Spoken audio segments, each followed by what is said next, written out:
সম্পূর্ণ নতুন নিয়মে কিভাবে টিকটক আইডি খুলবেন, তো সেই প্রসেসটি আজকের এই ভিডিওতে দেখাবো।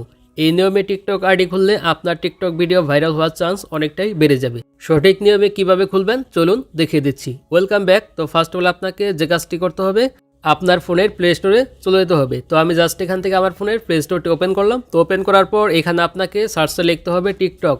তো টিকটক লিখে সার্চ করার পর এখানে আপনার টিকটক অফিসিয়াল অ্যাপটি চলে আসবে। তো সিম্পলি এখান থেকে আপনি টিকটক অফিসিয়াল অ্যাপটি ইনস্টল করে নেবেন। তো আমি এখানে অলরেডি ইনস্টল করে রেখেছি, যার কারণে এখানে ওপেন দেখাচ্ছে। তো আপনি ইনস্টল করে অ্যাপটি ওপেন করবেন।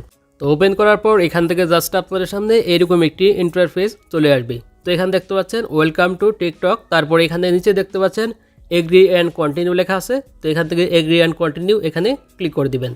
তো ক্লিক করার পর এখান থেকে এরকম একটি পেজ ওপেন হয়ে যাবে। এখান থেকে দেখতে পাচ্ছেন অ্যালাউ পারমিশন। তো এখান থেকে অ্যালাউ ক্লিক করবেন। এরপর এখান থেকে দেখতে পাচ্ছেন চুজ হোয়াট ইউ লাইক। তো এখান থেকে আপনি কোন ধরনের ভিডিও পছন্দ করেন, তো সেই ক্যাটাগরির ভিডিও এখান থেকে সিলেক্ট করতে হবে। তো এখান থেকে জাস্ট আমি সবগুলো ক্যাটাগরিকে সিলেক্ট করে দিচ্ছি। তো এখান থেকে আপনার পছন্দ অনুযায়ী ক্যাটাগরি সিলেক্ট করে এখান থেকে নেক্সটে ক্লিক করে দিবেন। তো ক্লিক করে দেওয়ার পর ফাইনালি এখান থেকে আপনার টিকটক অ্যাপটি ওপেন হয়ে যাবে। এরপর এখান থেকে আপনাকে অ্যাকাউন্ট খোলার জন্য ডান পাশে নিচে দেখতে পাচ্ছেন অ্যাকাউন্ট অথবা প্রোফাইল অপশন আছে। তো এখান থেকে জাস্ট এই অপশনে ক্লিক করে দিবেন। তো ক্লিক করে দেওয়ার পর এখান থেকে এরকম একটি পেজ পেয়ে যাবেন। এখান থেকে নিচে যে দেখতে পাচ্ছেন সাইন আপ লেখা আছে। তো এখান থেকে জাস্ট আপনাকে এই সাইন আপে ক্লিক করতে হবে।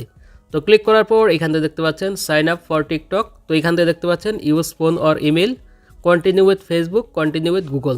তো এখান থেকে আপনি তিনটির মাধ্যমে টিকটকে অ্যাকাউন্ট খুলতে পারবেন। তো এখান থেকে আপনাকে উপরে যে অপশনটি রয়েছে ইউজ ফোন অর ইমেল, তো জাস্ট এই অপশনে ক্লিক করতে হবে। তো ক্লিক করার পর এখানে দেখতে পাচ্ছেন ফোন নম্বর এবং ইমেল। তো এখান থেকে আপনার জিমেল এবং ফোন নম্বরের মাধ্যমে অ্যাকাউন্ট খুলতে পারবেন।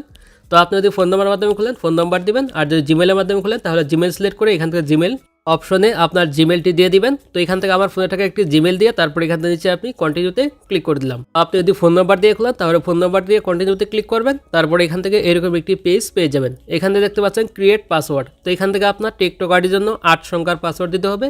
তো পাসওয়ার্ড অবশ্যই আপনি বড় হাতের অক্ষর, ছোট হাতের অক্ষর, নাম্বার, স্পেশাল ক্যারেক্টার মিলিয়ে পাসওয়ার্ড দিয়ে তারপরে কন্টিনিউতে ক্লিক করে দিবেন। তো ক্লিক করে দেওয়ার পর এখান থেকে আপনার জন্ম তারিখ দিতে হবে। এখান থেকে অবশ্যই আপনি জন্ম তারিখটা এমনভাবে দিবেন যাতে আপনার বয়সটি 18 বছরের উপরে হয়। তো এখান থেকে দেখতে পাচ্ছেন উপরে আপনার জন্ম তারিখটা এইভাবে সিলেক্ট করে দিবেন। তো সিলেক্ট করে নেওয়ার পর এখান থেকে কন্টিনিউতে ক্লিক করে দিবেন। তো ক্লিক করে দেওয়ার পর ফাইনালি এখান থেকে এরকম একটি পেজ পেয়ে যাবেন। এরপর এখান থেকে আপনার টিকটক আইডি নাম দিতে হবে। তো এখান থেকে জাস্ট আমার নামটি দিয়ে দিচ্ছি।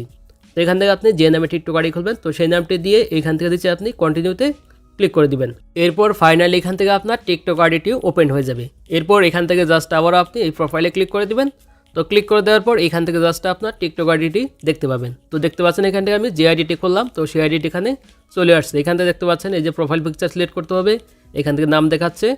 এরপর এখান থেকে আপনাকে টিকটক আইডিটি কাস্টমাইজ করতে হবে। তার জন্য এখান থেকে দেখতে পাচ্ছেন পাশে এডিট অপশন আছে, এডিটে ক্লিক করবেন। তো ক্লিক করার পর উপরে দেখতে পাচ্ছেন চেঞ্জ ফটো, এখানে ক্লিক করে অথবা প্রোফাইলে ক্লিক করে এখান থেকে জাস্ট আপনার একটি প্রোফাইল পিকচার দিয়ে দিবেন। তো এখান থেকে আমি টিকটক আইডির প্রোফাইল পিকচার সিলেক্ট করে নিলাম। তো সিলেক্ট করে নেওয়ার পর এখন যদি আপনি এখান থেকে টিকটকে ভিডিও আপলোড করতে চান তাহলে আপলোড করতে পারবেন। তার জন্য এখান থেকে প্লাস আইকনে ক্লিক করে অথবা আপলোডে ক্লিক করে টিকটক আইডিতে ভিডিও আপলোড করতে পারবেন। তো এই ছিল প্রসেস কীভাবে সঠিক নিয়মে টিকটক আইডি খুলতে হয়। তো ভিডিওটি এ পর্যন্তই। তো ভিডিও ভালো লাগলে অবশ্যই একটি লাইক দিবেন।